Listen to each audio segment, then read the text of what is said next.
બોલીએ કૃષ્ણ કનૈયા લાલ કી જય। આજના શુભ દિને તમામ શ્રોતાજનોને મારા હૃદયભાવપૂર્વક જય શ્રી કૃષ્ણ। હરિ ઓમ દેવ શાંતિ અંતરિક્ષ શાંતિ પૃથ્વી શાંતિરાપ શાંતિરો ખદ શાંતિ વનસ્પતિ શાંતિ શ્રી દિવા શાંતિ બ્રહ્મ શાંતિ સર્વગો શાંતિ શામા શાંતિ રે દેહી। એક વખત આકાશલોકની અંદર ભગવાન વિષ્ણુ એ બિરાજમાન હતા।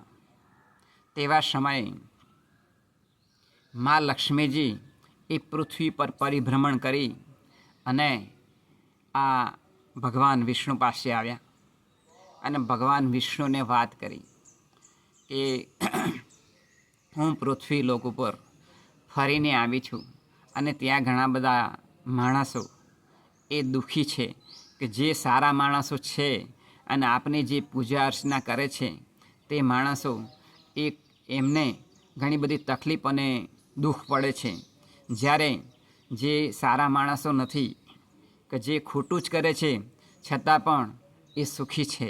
તો પ્રભુ આવું કેમ? ત્યારે ભગવાન એ વિષ્ણુ આ લક્ષ્મીજીને કહે છે કે આપણે પૃથ્વીલોક ઉપર જઈએ। એટલે બંને પૃથ્વીલોક ઉપર આવે છે અને પછી ભગવાન વિષ્ણુ કહે છે કે આપણે એક સુંદર બગીચો હોય તો બિરાજમાન થઈએ। એટલે એક સુંદર બગીચો એ પૃથ્વી ઉપર એમણે શોધી કાઢ્યો અને તે જગ્યા ઉપર આ ભગવાન વિષ્ણુ અને લક્ષ્મીજી એ બંને વિશ્રામ કરતા હતા। ત્યારે આ લક્ષ્મીજીને ભગવાન વિષ્ણુએ કહ્યું કે હે દેવી, તમારા પ્રશ્નોનો જવાબ હું એક કથા દ્વારા એ આપું છું। આપ એ કથા સાંભળશો તો આપને આપોઆપ એ પ્રશ્નનો જવાબ એ મળી જશે। આપને ખૂબ સુંદર પ્રશ્ન પૂછ્યો છે કે જે પૃથ્વી પરના સમસ્ત લોકના કલ્યાણ માટે એ ઉપયોગી થઈ પડશે। એટલે હે દેવી, તમે સાંભળો કે આ પૃથ્વી પર જે મારો એમ કે પૂજાપાઠ કરે છે, મંદિરે જાય છે, દર્શન કરે છે, દાન કરે છે, એ બધા લોકો એ દુઃખી કેમ છે? જ્યારે જે માણસો એ આવી રીતે કરતા નથી અને બીજા જે કંઈ ધંધા કરે છે, ચોરી લૂંટફાટ આવા બધા જે ધંધા કરે છે, જૂઠ્ઠું બોલે છે, એવા બધા માણસો એ સુખી કેમ? ત્યારે આ ભગવાન વિષ્ણુ એ દેવી લક્ષ્મીજીને કહે છે કે હે લક્ષ્મીજી, આપ સાંભળો, કથાની શરૂઆત હું કરું છું। ત્યાર પછી ભગવાન વિષ્ણુ કહે છે કે પ્રાચીન કાળની અંદર એક સુંદર નગર હતું। આ નગરની અંદર એક મોટા વેપારી એ રહેતા હતા। તેમનું નામ હતું શ્યામ અને એ પોતે પૂજાપાઠ કરતા હતા અને મંદિરે દર્શન કરવા પણ જતા હતા અને ગરીબોને દાન પણ આપતા હતા। એને બીજો ભાઈ હતો, એનું નામ હતું સોહમ। હવે આ જે સોહમ હતો એ પોતે જૂઠું બોલવાની અંદર એક નંબર હતો કે જ્યાં જાય ત્યાં જૂઠું બોલે, બીજું કે ચોરી લૂંટફાટ કરે। એ પણ એ સોહમ એ ઘણી વખત મંદિરે જતો હતો, પરંતુ એ ભગવાનના દર્શન કરવા માટે નહોતો જતો, પરંતુ એ મંદિરની અંદર ચોરી કરવા માટે પણ જતો હતો કે જો સારો લાગ મળે તો હું મંદિરની અંદરથી ભગવાનને પહેરાવેલા જે સારામાં સારા ઘરેણાં છે સોનાના, એની હું ચોરી કરું। આવો એનો વિચાર પહેલાંથી હતો। એટલે એ મંદિરે જતો પણ મનની અંદર એક વિચાર, શું ચોરી કરવાનું। આ બાજુ દિવસો ઉપર દિવસો વીતતા જાય છે। એટલે એક વખત ચોમાસાનો દિવસ હોય છે અને ચોમાસાની અંદર ખૂબ વરસાદ પડ્યો। એટલે આ જે સોહમ છે એની અંદર વિચાર આવ્યો કે અત્યારે મંદિરની અંદર કોઈ હોય નહીં, જે પૂજારી છે એ પૂજારી એકલા જ હશે, બીજું કોઈ હોય નહીં। એટલે આ જે હતો જે સોહમ તે પોતે મંદિરે એ ગયો, પરંતુ એને લાગ મળ્યો નહીં, એટલે એણે ચોરી કરી નહીં। આ બાજુ જે પેલો શ્યામ હતો એ ખૂબ મોટો વેપારી હતો, એનો ધંધો સારો ચાલતો હતો શ્યામનો. એટલે આ જે શ્યામ હતો એ પોતાનો વેપાર ધંધો સારો કરતો હતો અને સવારે વહેલા ઉઠી અને પૂજા પાઠ કરે, મંદિરે જાય દર્શન કરવા. આ એમનો નિત્યક્રમ હતો. એટલે આ શ્યામ એક દિવસ એ પોતે એ મંદિરે જાય છે. એટલે એ પણ ભગવાનના દર્શન કરે છે અને એ પોતાને જીવનની અંદર એ જ્યારે મંદિરે જાય ત્યાં ભગવાનનું સ્મરણ કરતો કરતો જાય અને ભગવાનને યાદ કરે. અને એ પોતે ઘરે જઈ અને પોતાનો જે ધંધો છે એ ધંધા ઉપર જાય અને ધંધા ઉપર પણ જ્યારે એ શરૂ કરતા હોય ધંધો તે વખતે પોતે ઠાકોરજીની મૂર્તિ રાખે, અગરબત્તી કરે, દીવો કરે, ભગવાનનું સ્મરણ કરે હાથ જોડીને, ત્યાર પછી પોતાના ધંધાની શરૂઆત એ કરતા હતા. તેમની દુકાને જો ગરીબો આવે તો ગરીબોને એ પોતે જે કોઈ આપણી એમની દુકાનની અંદર હોય એ બધું બિસ્કિટ અને એવી રીતે એ બિસ્કિટો આપતા હતા અને ઘણી વખત ગરીબોને ભોજન પણ કરાવતા હતા. આમ આ ખૂબ જ ભગવાન પ્રત્યેની ખૂબ નિષ્ઠા અને ભક્તિ હતી અને સેવા સમર્પણ પણ હતું. હવે આ બાજુ જે સોહમ છે ને એ સોહમ ચોમાસાની અંદર બીજી વખત ચોમાસું આવ્યું અને ચોમાસાની અંદર લાગ જોઈ અને મંદિરે ગયો તો ત્યાં પૂજારીની નજર ચૂક કરી અને પોતે ઠાકોરજીના જે ગરણા હતા સોનાના એ બધા પોટલીની અંદર બાંધી અને પોતે એ ચોરી કરી અને સોહમ એ પોતાના ઘેર લઈ ગયો. અને એવા જ સમયે ત્યાર પછી તરત જ આ જે શ્યામ હતો એ શ્યામ મંદિરે ગયો. એટલે શ્યામ ગયો એટલે હાથ જોડીને ભગવાનની પ્રાર્થના કરતો હતો.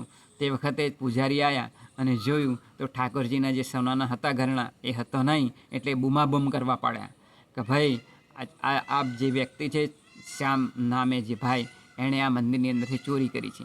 એટલે બધા માણસો એકદમ ઢગલો થઈ ગયા અને જે શ્યામ હતો ને એને બરાબર મેથી પાક ચખાડ્યો, બધાએ માર્યો. પણ એ શ્યામને તો ખબર જ નથી એ ભાઈને કે આ બધા કેમ મારે છે, મને તો કંઈ ખબર જ નથી એમ. એ રીતે એ શ્યામને તો ખબર જ નહોતી કે શું બનાવ બન્યો, એમની કાંઈ જાણ નથી, છતાં પણ બધાએ માર્યો. અને તે વખતે આ જે શ્યામ હતો એ પોતે પોતાના ઘરે એ દોડીને જતો હતો તેવા સમયે એક ખટારે અથડાયો એટલે પોતે નીચે પડ્યું. થોડીક ચોટ લાગી પરંતુ સારું લાગ્યું એટલે પાછો દોડતો દોડતો એ પોતાના ઘેર જતો રહ્યો. અને ઘેર ગયા પછી એણે થોડો આરામ કર્યો, થોડું સારું લાગ્યું. બીજા દિવસે એને પેલો જે સોહમ હતો ને એ મળ્યો. એણે કહ્યું કે જોયું હું કેટલો માલામાલ થઈ ગયો, મને ભગવાને અઢળક ધન આપ્યું છે અને હું ખૂબ સુખી છું. એટલે આમ જે સોહમ હતો એ ખૂબ સુખી હતો. એ જોઈ અને આ શ્યામને થયું કે હું ભગવાનની પૂજા અર્ચના કરું, રોજ ભગવાનના દર્શન કરવા જાઉં છું, છતાં પણ ભગવાને મને દુઃખ જ આપ્યું. એટલે તે દિવસથી આ જે શ્યામ હતો ને એણે પૂજા કરવાનું બંધ કરી દીધું અને મંદિરે જવાનું પણ બંધ કરી દીધું. હવે આ બાજુ બીજી વખત આ જે સોહમ હતો ને એ ચોરી કરવા માટે ગયો અને બન્યું એવું કે એ વખતે આ સોહમ પકડાઈ ગયો. એના ઉપર પોલીસ કેસ થયો અને કોર્ટ કેસ થયો. એટલે આ જે સોહમ હતો ને એ ચોરીની અંદર પકડાઈ ગયેલો હતો, એની સાબિતી મળી એટલે એને જેલની અંદર પૂરી દેવામાં આવ્યો. થોડા સમય પછી એનું મૃત્યુ થાય છે. હવે આ બાજુ જે શ્યામ હતો એનું પણ મૃત્યુ થાય છે. યમરાજાએ યમલોકમાંથી દૂતોને મોકલીને આ બંને જીવોને ઉપર લઈ ગયા અને પછી યમરાજાએ આ બંનેને ન્યાય કરવા માટે એ વિચાર્યું. તે વખતે જે શ્યામ હતો ને એ બોલ્યો, શું આ સોહમ છે ને એ કોઈ દિવસ મંદિરે ગયો નથી, એણે જતો હતો પણ એ ખરાબ ભાવથી જતો હતો, એણે કોઈ પૂજા પાઠ કર્યા નથી, છતાં પણ ભગવાને એને તમે ઘણું બધું સુખ આપી દીધું અને હું તો થોડા સમય માટે તમારી પૂજા કરતો હતો, મંદિરે જતો હતો, વળી ગરીબોને હું દાન પણ આપતો હતો, છતાં પણ ભગવાન તમે મને એ કોઈ દિવસ 2 દિવસ સુખના મેં જોયા નથી. જ્યારે આ સોહમ છે ને એ જૂઠું બોલતો હતો અને ચોરી લૂંટફાટ કરતો હતો, છતાં પણ એને તમે અઢળક ધન આપીને સુખીઓ કર્યો. ત્યારે આ જે યમદેવ હતા એમણે એ જે હતા જે પેલા શ્યામભાઈ એ શ્યામને વાત કરે છે કે જુઓ તમને જ્યારે ટક્કર વાગીને ત્યારે તમારું રક્ષણ એ ભગવાને કરે, વિષ્ણુ ભગવાને. કારણ કે તે વખતે તમારું મોત થતું હતું, પરંતુ ભગવાને તમને બચાવી લીધા. વળી તમે પૂજા પાઠ કરતા હતા ને, એટલે ભગવાન કહે છે કે હું ભક્તોની પરીક્ષા કરું છું.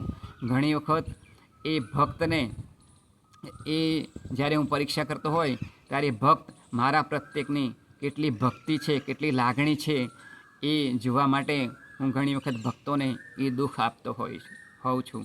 આમ ભગવાન કહે છે, પરંતુ એ ભક્તિ કરેલી ક્યારેય વ્યર્થ જતી નથી.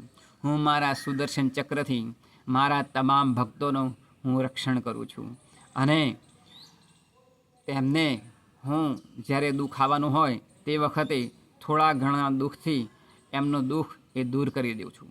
થોડું ઘણું દુઃખ થાય, પરંતુ જે મોટી આપત્તિ આવવાની હોય, મુશ્કેલી, એનાથી હું ભક્તોને સદાયને માટે હું બચાવી લઉં છું.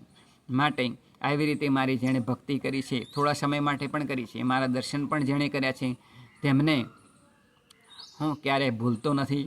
અને એમને મારી પાસે લેવા માટે હું ઘણી વખત મારી પાસે લેવા માટે એમને હું થોડુંક દુઃખ આપી અને હું મારા ચરણોની અંદર એમને સમર્પિત કરી દઉં છું. જ્યારે આ બાજુ જે પેલો સોહમ હતો, એણે આ યમરાજાએ કહ્યું કે તેનો રાજયોગ ચાલતો હતો. આ કારણે તે સુખી હતો પૈસે ટકે. એટલે જ્યારે એ રાજયોગ પૂરો થશે ને, ત્યારે એને દુઃખ આવવાનું જ છે. માટે કર્મના સિદ્ધાંત પ્રમાણે કર્મ એ કોઈને છોડતું નથી. માટે આમ આ ભગવાન વિષ્ણુએ લક્ષ્મીજીને કથા કહી, ત્યારે લક્ષ્મીજીને કહ્યું કે તમને તમારા પ્રશ્નનો જવાબ આ કથાની અંદરથી મળી ગયો હશે. માટે હંમેશને માટે સર્વ ભક્તોએ સર્વ માનવોએ પૃથ્વી પરના ભગવાનની ભક્તિ અને આરાધના એ અવશ્ય કરવી જોઈએ. કારણ કે ભગવાન તેમના સુદર્શન ચક્રથી સર્વ ભક્તોનું એ રક્ષણ અદૃશ્ય રૂપે એ જરૂર કરતા હોય છે. માટે ભગવાનની ભક્તિ કરવી એ જ જીવનનો ઉદ્દેશ છે. એ જ આજના શુભ દિને પ્રાર્થના મૂલી કૃષ્ણ કનૈયા લાલ કી જય.